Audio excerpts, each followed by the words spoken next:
ಬಡಾವಣೆಯ ಎಲ್ಲ ನಾಗರಿಕ ಬಂಧುಗಳಿಗೆ ಮೊದಲನೇದಾಗಿ ಅಭಿನಂದನೆ ಅರ್ಪಿಸಬೇಕು. ಪ್ರತಿ ವರ್ಷದಂತೆ ಈ ಬಾರಿಯೂ ಬಹಳ ಅದ್ದೂರಿಯಾಗಿ ಗ್ರಾಮ ದೇವತೆಗಳನ್ನ ಒಂದು ಕಡೆ ಸೇರಿಸಿ ಗತಕಾಲದ ವೈಭವಗಳು ಅಂದ್ರೆ ಹಿಂದೆ ಹಿರಿಯರು ಏನ್ ಮಾಡ್ತಾ ಇದ್ರು ಪೂರ್ವಿಕರ ಕಾರ್ಯಕ್ರಮಗಳು ಎಲ್ಲೋ ಒಂದು ಕಡೆ ನಶಿಸಿ ಹೋಗ್ತಾ ಇದ್ದಾರೆ. ಅದರಲ್ಲೂ ಬೆಂಗಳೂರಿನಂತ ಇಂಥ ಒಂದು ಒಳ್ಳೆ ಬಡಾವಣೆಯಲ್ಲಿ ಗ್ರಾಮ ದೇವತೆಗಳನ್ನ ತಂದು ಗ್ರಾಮದ ಉದ್ದಗಲಕ್ಕೂ ಮನೆ ಮನೆಯ ಪೂಜೆಗಳನ್ನ ಮಾಡೋದ್ರ ಮುಖಾಂತರ ಈ ಸಂಪ್ರದಾಯಗಳನ್ನ ಉಳಿಸ್ಕೊಡುವಂಥ ಕೆಲಸಗಳು ಮತ್ತು ದೇವತೆಗಳ ಆಶೀರ್ವಾದ ಬೇಕು. ಈ ನಗರದ ಅಭಿವೃದ್ಧಿ ಆಗಬೇಕು, ಕುಟುಂಬಕ್ಕೆ ಒಳ್ಳೆಯದಾಗಲಿ ಅಂತಕ್ಕಂಥ ರೀತಿಯಲ್ಲಿ ವಿಶೇಷವಾದಂಥ ಕಾರ್ಯಕ್ರಮಗಳನ್ನು ನಡೆಸೋದ್ರ ಮುಖಾಂತರವಾಗಿ ಸಮಾಜದ ಬಹು ಮುಖ್ಯವಾದಂಥ ಒಂದು ಕೆಲಸಗಳನ್ನು ಇವತ್ತು ನೀವೆಲ್ಲ ಮಾಡ್ಕೊಂಡಿದ್ದಾರೆ. ನಾನು ಮೊದಲನೇದಾಗಿ ಈ ಬಡಾವಣೆಯ ಎಲ್ಲ ನಾಗರಿಕ ಬಂಧುಗಳನ್ನು ನಾನು ಅಭಿನಂದಿಸ್ತೇನೆ. ಜೊತೆಗೆ ವಿಶೇಷವಾಗಿ ಈ ಭಾಗದ ಶಾಸಕರು, ಆತ್ಮೀಯರು, ಪ್ರೀತಿಯಿಂದ ಎಲ್ಲರೂ ಯಾವುದೇ ರಾಜಕೀಯ ಪಕ್ಷವನ್ನು ಮರೆತು ಚುನಾವಣೆ ಸಂದರ್ಭದಲ್ಲಿ ಮಾತ್ರ ರಾಜಕೀಯ ಮಾತಾಡ್ತಾರೆ. ಉಳಿದಂಗೆ ಬಡಾವಣೆಯ ಎಲ್ಲ ಅಭಿವೃದ್ಧಿ ಕೆಲಸಗಳನ್ನ ಜನರ ಒಂದು ಕ್ಷೇಮಗಳನ್ನು ವಿಚಾರಿಸಿಕೊಳ್ತಕ್ಕಂಥ ಶಾಸಕರು ಗೋಪಾಲಕರು ಬಂದಿದ್ದಾರೆ. ಅವ್ರನ್ನ ನಾನು ಅಭಿನಂದಿಸ್ತೇನೆ. ಯಾಕಂದರೆ ಇದು ರಾಜಕೀಯ ಪಕ್ಷದ ವಿಚಾರ ಅಲ್ಲ. ಯಾರು ಒಳ್ಳೆ ಕೆಲಸ ಮಾಡ್ತಾರೆ ಅವರನ್ನು ನಾವು ಅಭಿನಂದಿಸಬೇಕಾದ್ರೆ ನಮ್ಮ ಕರ್ತವ್ಯ ಆಗುತ್ತೆ. ಅದೇ ರೀತಿಯಾಗಿ ಬಡಾವಣೆಯ ಮತ್ತೊಬ್ಬ ನಾಯಕರಾಗಿರ್ತಕ್ಕಂಥ BBMP ಸದಸ್ಯರಾಗಿರ್ತಕ್ಕಂಥ ನನ್ನ ಸಹೋದರರು ಸಹ ಬಂದಿದ್ದಾರೆ. ಅವರು ಒಳ್ಳೆಯ ಕೆಲಸಗಳನ್ನು ಮಾಡ್ತಾ ಇರ್ತಕ್ಕಂಥದ್ದು ರಾಜಕೀಯ BJP ಇರ್ಬೋದು, JDS ಇರ್ಬೋದು, ಕಾಂಗ್ರೆಸ್ ಇರ್ಬೋದು, ಯಾವುದೂ ಮುಖ್ಯ ಅಲ್ಲ. ಈ ಜನರಿಗೆ ಒಳ್ಳೆ ಕೆಲಸ ಮಾಡ್ತಕ್ಕಂಥ ಜನ ಒಂದು ಕೆಲಸ ಆಗಬೇಕು. ಇದಕ್ಕೆ ನೀವೆಲ್ಲರೂ ಸಹಕಾರ, ಪ್ರೀತಿ, ಅಭಿಮಾನ ಇರ್ತಕ್ಕಂಥದ್ದನ್ನು ನಾವು ನೋಡಿದಾಗ ಇಷ್ಟೊಂದು ಬೃಹತ್ ಸಂಖ್ಯೆಯಲ್ಲಿ ಸೇರಿದ್ದೀವಿ. ಅದ್ರ ಜೊತೆಗೆ ಭದ್ರಾವತಿಯಿಂದ ಬಂದಿರತಕ್ಕಂಥ ಫ್ರೆಂಡ್ಸ್ ಆರ್ಕೆಸ್ಟ್ರಾದವರು ಸುಮಧುರವಾದಂಥ ಗಾನವನ್ನು ನೀಡ್ತಾ ಇದ್ದಾರೆ, ಒಳ್ಳೆಯ ಗೀತೆಗಳನ್ನು ನೀಡ್ತಾ ಇದ್ದಾರೆ, ಮನರಂಜನೆ ನೀಡ್ತಾ ಇದ್ದಾರೆ. ಯಾವುದೇ ಅಶ್ಲೀಲತೆಗೆ ಅವಕಾಶ ಕೊಡದೆ ಒಳ್ಳೆಯ ಕಾರ್ಯಕ್ರಮಗಳನ್ನು ಕೊಡ್ತಾ, ಜೊತೆಗೆ ಬಹಳ ವರ್ಷಗಳ ನಂತರ ನಾವು ರಾಜ್ಕುಮಾರ್ ಅವ್ರನ್ನ ಮರ್ತಿದ್ವಿ. ಅವ್ರು ದೈಹಿಕವಾಗಿ ಹೇಗಿದ್ದಾರೆ ಅನ್ನೋದನ್ನ ಮರ್ತಿದ್ವಿ. ಆದರೆ ಜೂನಿಯರ್ ರಾಜ್ಕುಮಾರ್ ಅವರು ಈ ವೇದಿಕೆ ಮೇಲೆ ಸುಂದರವಾದಂಥ ಕಾರ್ಯಕ್ರಮ ಕೊಡೋದ್ರ ಮುಖಾಂತರವಾಗಿ ಒಳ್ಳೆಯ ಕೆಲಸಗಳನ್ನ ಒಂದು ಅಭಿಪ್ರಾಯಗಳನ್ನು ಮೂಡಿಸುವಂಥ ಕೆಲಸ ಆಗ್ತದೆ. ನನಗೆ ಸಮಯವನ್ನು ಭಾಳ ತೆಗೆದುಕೊಳ್ಳೋದಿಲ್ಲ. ಮತ್ತೊಂದು ಕಾರ್ಯಕ್ರಮ ವಹಿಸಬೇಕು. ಶಾಸಕರು ಸಹ ಮದುವೆಗಳಿಗೆ ಹೋಗ್ತಿರ್ತಕ್ಕಂಥ ವಿಚಾರ.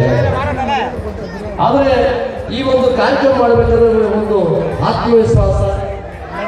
ಮಹೇಶ್ ಬಹಳ ನೋವನ್ನು ಅನುಭವಿಸಿ ಬೆಳೆದಂಥವರು, ಬಹಳ ಕಷ್ಟಗಳನ್ನು ಅನುಭವಿಸಿ ಸಮಾಜದ ಬಹಳ ಪ್ರಮುಖವಾದಂಥ ಘಟ್ಟಗಳನ್ನು ಮುಟ್ಟಿ ಸಮಾಜದ ಏಳಿಗೆಗಾಗಿ ದುಡಿತಾ ಇರ್ತಕ್ಕಂಥ ಅವರ ಎಲ್ಲ ಸಂಘಟನೆಗಳನ್ನು ನಾನು ಅಭಿನಂದಿಸ್ತೇನೆ.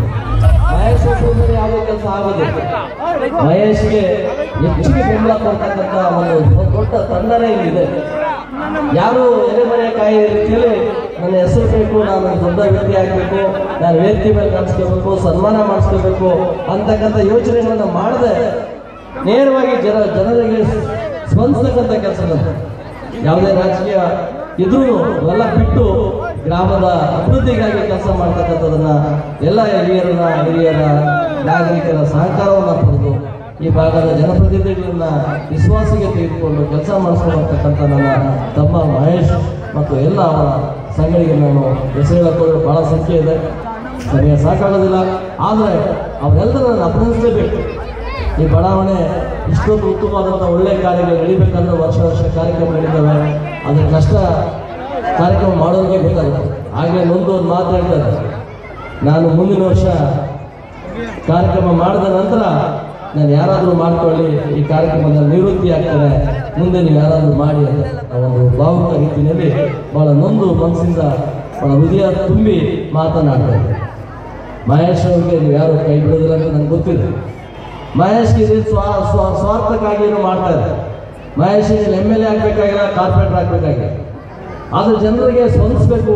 ಎಲ್ಲ ಒಂದು ಕಡೆ ಈ ಬಡಾವಣೆಯನ್ನು ಅಭಿವೃದ್ಧಿಯನ್ನು ಮಾಡಬೇಕು, ನೊಂದಂಥ ಸಮಾಜಕ್ಕೆ ಒಂದು ಧ್ವನಿ ಆಗಬೇಕು ಅಂತಕ್ಕಂಥ ಧ್ವನಿಯಿಂದ ಈ ಒಂದು ಒಳ್ಳೆಯ ಕೆಲಸಗಳನ್ನ ಮಾಡ್ತಾ ಇದ್ದಾರೆ. ಈ ಪಕ್ಕದಲ್ಲಿ ಬಾಬಾ ಸಾಹೇಬ್ ಅಂಬೇಡ್ಕರ್ ಅವರ ಪಾರ್ಕನ್ನು ನಾವು ನೋಡ್ತಾ ಇದ್ದೇವೆ. ಬಾಬಾ ಸಾಹೇಬ್ ಅಂಬೇಡ್ಕರ್ ಪಾರ್ಕನ್ನು ಮೊದಲು ಪಾರ್ಕ್ ಆಗೋದಕ್ಕಿಂತ, ಅಂಬೇಡ್ಕರ್ ಪ್ರತಿಮೆ ಅನಾವರಣ ಮಾಡೋದಕ್ಕಿಂತ ಮುಂಚೆ ಬಹಳ ಹೇಗಿತ್ತು ಅಂತಕ್ಕಂಥ ಬಡಾವಣೆ ಜನರಿಗೆ ಗೊತ್ತಿದೆ. ಆದರೆ ಇವತ್ತು ಒಂದು ಸುಂದರವಾದಂಥ ಬಡಾವಣೆ ಬಾಬಾ ಸಾಹೇಬ್ ಅಂಬೇಡ್ಕರ್ ಅವರು ಈ ಪ್ರಾಂತ್ಯದಲ್ಲಿ ಇಷ್ಟೊಂದು ಅದ್ಭುತವಾದಂಥ ಒಂದು ಪ್ರತಿಮೆಯನ್ನ ಬೆಂಗಳೂರಿನಲ್ಲಿ ಬಹಳ ಪ್ರಮುಖವಾಗಿ ಇನ್ನೊಂದು ಸ್ಥಳ ಒಂದು. ಹಾಗಾಗಿ ಅಂಬೇಡ್ಕರ್ ಪ್ರತಿಮೆಯನ್ನ ಮಾಡೋದು ಒಂದೇ ಅಲ್ಲ, ಎಲ್ಲರ ವಿಶ್ವಾಸ ಪ್ರೀತಿನ ತಗೊಂಡು ಕೆಲಸ ಮಾಡ್ತಕ್ಕಂಥ ಈ ಬಡಾವಣೆಯ ನಿಮ್ಮ ಹುಡುಗ ಮಹೇಶ್ವರಿಗೆ ಬೆಂಬಲ ಇರಲಿ, ಅವರ ಜೊತೆಗೆ ಎಲ್ಲರ ಸಹಕಾರ ನೀಡಲಿ ಅಂತ ಬೇಡಿ. ಇವತ್ತು ಎತ್ತವಳ ಕಷ್ಟ ಎತ್ತವಳಿಗೆ ಗೊತ್ತಿರುತ್ತೆ, ಎಳ್ದೇವ್ರಿಗೆ ಗೊತ್ತಾಗೋದಿಲ್ಲ. ಹಸಿವಿನ ಬಾಧೆ, ಹಸಿವನ್ನ ಯಾರು ಅನುಭವಿಸ್ತಾರೋ ಅವ್ರಿಗೆ ಗೊತ್ತಿರೋದು. ಹಾಗಾಗಿ ಹಸಿವಿನ ಬಾಧೆಯನ್ನ ಪಡ್ತಕ್ಕಂಥ ಎಲ್ಲರೂ ಈ ಒಂದು ಸಮಸ್ಯೆಗಳಲ್ಲಿ ಭಾಗಿಯಾಗಬೇಕು.